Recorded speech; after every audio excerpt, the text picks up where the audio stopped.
Yo, it's Guido coming at you with the Tactics Talk. Welcome back, guys. Thanks for tuning in. I appreciate your support. As always, I don't know what day it is, but have a happy whatever day this is that this video comes out.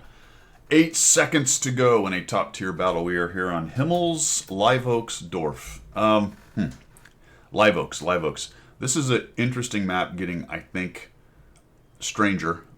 Strange, not necessarily strange, but kind of.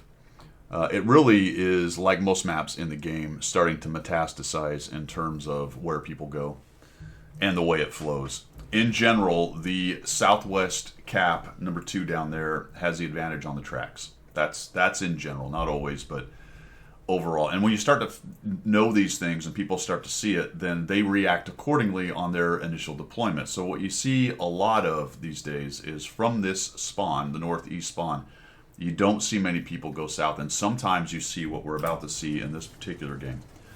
Likewise, up in the northwest, this spawn has the advantage in the town. Again, not always, but in general, you'll see the town won by this team, the team that's at this spawn. And of course, it depends on where people go, but what I'm saying here is that you start to get these meta type of flows and positioning, people start to react to the meta, and then it causes more of the same meta. Or maybe, in the case of this one, for example, an extreme case of the goofy meta. And you'll notice that initially I was thinking, I'll just go down south, see what we can do. My plan here on this particular map, if I do go tracks from this spawn, is to keep a close eye on where everybody else is going. If I have some help, I might go take a peek and see what's going on. But if it looks like we're not going to be able to take the dip, or they've sent a bunch of tanks and eventually they're going to figure it out that they're going to own us, then I'll bail out as soon as possible. Because you will notice that it is a long drive, my friends, of open ground to get all the way back up here to defend. So you have to leave early. Well, if you see something like this going on, there's simply no reason to even head in to the south. Alternate plans, my friends, and this site has a really good sniper position right here that if the enemy team is not wise, they can get absolutely torn up attempting to push. And I know you've seen from that other spawn down there in the southwest, I am quite certain you have seen your team win the tracks easily because the green team did or the purple team did what my team's doing. And then they just walk into the buzzsaw and get crushed attempting to push into bushed up TDs, much like this WZ-120 GFT that I am flying. That was a brain cell from somewhere else. All right. I used to fly. I don't do that anymore. All right. Driving in my Pixel Tank game. So we're just going to hang here, guys. It's alternate plans, and there's just really nothing I could do about it. The Chieftain didn't go that way. The Basante logged in late. Maybe he looked at the deployment. Well, I can't go there alone, so now he's sitting here next to me. I don't know. Maybe that was his plan the whole time. I sort of appreciate the 1375 going and seeing what's up. And he finds them, the Defender, the E50, the Progetto. There really is no force on our team that's going to beat that, even had we gone down there, to be honest with you. I guess if the DZT and some other things had gone this way, maybe we hold out against this force, but now there's the Panther. It's ect. So, 1375 is giving us some essay on what's going on. My shots are hitting, so we're actually starting to hurt them. And this is what I'm talking about. It's what I said earlier about the purple team wins that flank and then starts peeking and poking and loses hit points. Right now for the purple team, there's no reason to push in to the cap. They're not going to win. They're already having trouble up there in the northwest based on we're overmatching them up there. The best move for the purple team right now is to just head back to the west and try to swing around and deal with what's coming through the town. Maybe leave a few defenders, because eventually we'll kind of notice and we'll start to push potentially here. But the worst plan they can do, which is usually what World of Tank players pick or choose, is to continue to push into the flank that they won, right? Right now there's guys on that purple team over there going, oh, we just won the flank. There's no one here. Hoo, hoo, hoo. Well, there's no one there, but there's a bunch of people here. Chopper just took down the E75 TS, so that's a tier 8 gone already. They're overmatched in the town. You can see they've only got an object 752. The rest of their power's kind of hanging out over here or maybe camping. You see the Gonk is nowhere to be seen. Look at them. They're just like, oh, we're attacking. Attack. I'm frustrated for them, to be honest with you, my friends. Probably needed to be shooting H or AP there, just based on the weird angles in the defender or the tracks. I don't know how many misses or bounces I can do here. I'm not doing a very good job actually with my bush usage. I should be a little further back like that. As long as I'm getting lights and I don't have to be the guy getting my own lights, then we're good to go. That's a bummer. Crit damage with a track. But who killed him? Good job, Basante. The Basante got him. We've taken out the Defender in E75, a T25/2. We did lose the DZT and a T32 in town. So actually they're doing a decent job with their snippers sitting in the background there. They got a big old T28 sitting on that hill. So that guy's got a great gun. Some of our people were unwise. Watch this. That's what you get when you shoot heat into the side of tanks that really could have just used AP. A good thing is I don't learn anything. There we go. I must have heard myself talking from the future. Bounce. Whoop. and so as soon as I did that, I said I should be shooting AP in case if I get a side shot. I'm tired of going into tracks. And then the E50 shows up with a strong turret and I lob an AP at it. Sorry. All right. If it wasn't for bad decisions, I wouldn't make any decisions at all, my friends. All right, now we have to start thinking. It's still a fairly even match, and fairly typical of what happens on this map right now. Meta, right? We've done the meta thing. I flowed to an alternate plan. My best plan that I could come up with nobody going to tracks, was to go here. Let me just briefly mention that I could have gone, up to the city with those guys. There was probably enough back here, but look, I took 2,267 hit points off the pushers there, and we just wrecked that push. But that being said, we've kind of won this flank, at least the part near the cap. We've won the city, but now what? They're actually in a decent position. If we push them, that would be kind of hard. There's a lot of open ground, so we might get shredded doing so. We do have a pretty good force. We got a Chieftain, Tier 8, myself, the Basante. There's a Leo hiding back here, so T25's buggered off and gone somewhere else, so it looks like he kind of figured out and he's headed over that way. Actually, well, maybe he was here. I don't remember if he was here. Maybe he was. But what do you do now? Sit here? Unfortunately, a lot of people will do that. Eventually, I've got to start moving. Not quite yet, though, because I'm kind of curious if maybe they're going to peek or poke, and I'm looking for more SA. Then we find the Senlac. Like, all right, they are still kind of looking around. I didn't notice that guy was there. Let's see when I noticed it. Still don't notice it. Oh, shoot. There's a Senlac. So he's looking to get some of his snipers. At least his guys became semi-smart enough to move back and not continue to poke and get wrecked. Now we have a Senlac moving in, and we do need to take care of him. If we can get rid of the 1375 and the Senlac, we're in good shape. 1375 was last seen way back there, so who knows? I don't want to push with the 2 light tanks still in the game. They start taking a few blind shots into that bush. By the way, if you don't have anything to do and you're down there and you have ammo, blind shooting into these bushes because you know we're all sitting here is not a bad plan. So I find this guy, I'm like, oh man, can we kill him off? That'd be amazing. I don't know how I hit that. He spotted me. I'm going to try to get out of here and not get shredded. There's the 1375. Can we kill both scouts? That would be absolutely perfect. Wasn't my shot, unfortunately. I'm going to bounce the Panther and several other shots. So I'm getting a little bit of some bounces. Looks like the E50 is shooting the smaller gun. 280, yeah, so he does not have the big gun on the E50. Shots coming in, guys bouncing. Not bad. And now we've created ourselves a pretty nice advantage, and we've killed both their light tanks, so really we have to start thinking about moving. Unfortunately, the CC-1 Mark II is pushing, although he does have some snipers kind of helping him out in the city, and it looks like he's in a bit of a pickle right there.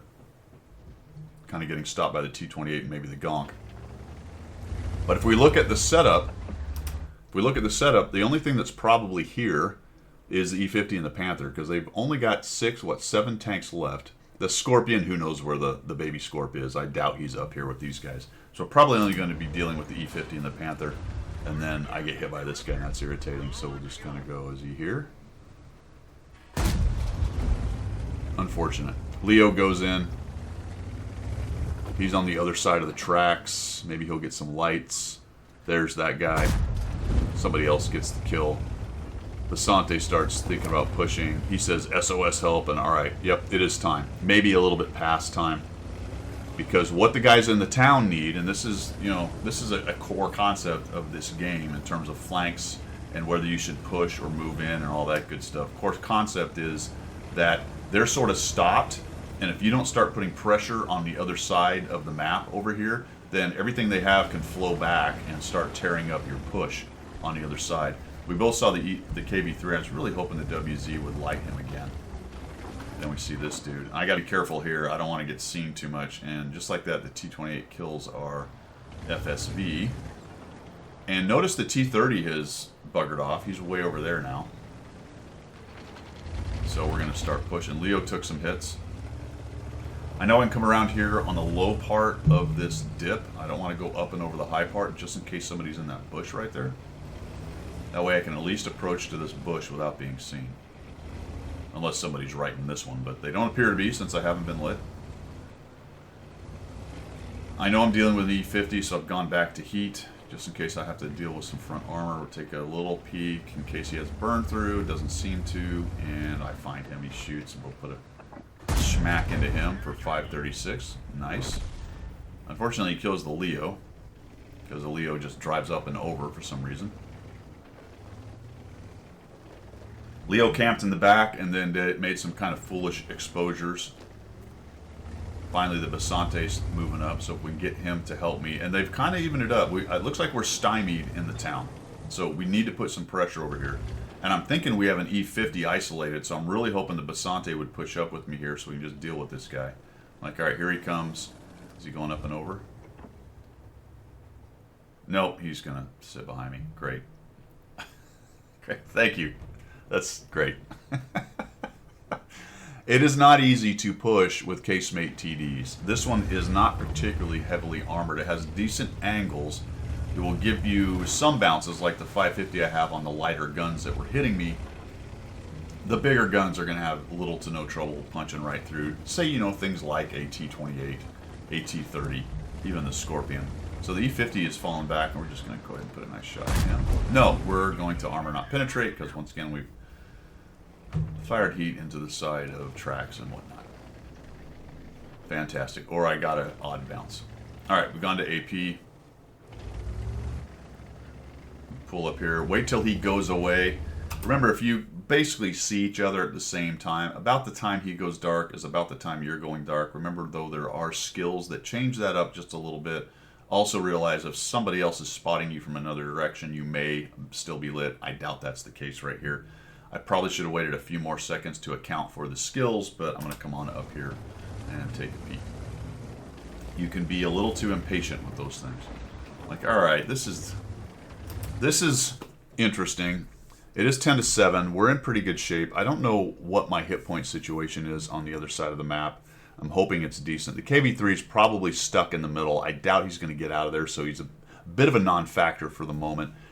T-30 hasn't been seen for a while, so if I was him and I knew that this side was being pushed, I might start flexing over this way, and we're actually going to find out that's basically what he did. Basante takes a chunk out of him, then 2 chunks, and puts him close to a one-shot for me. So this gun is 560 HP. Okay. I'm kind of telegraphing what do you think is going to happen to Guido here? Let's find out. I can kill him, right?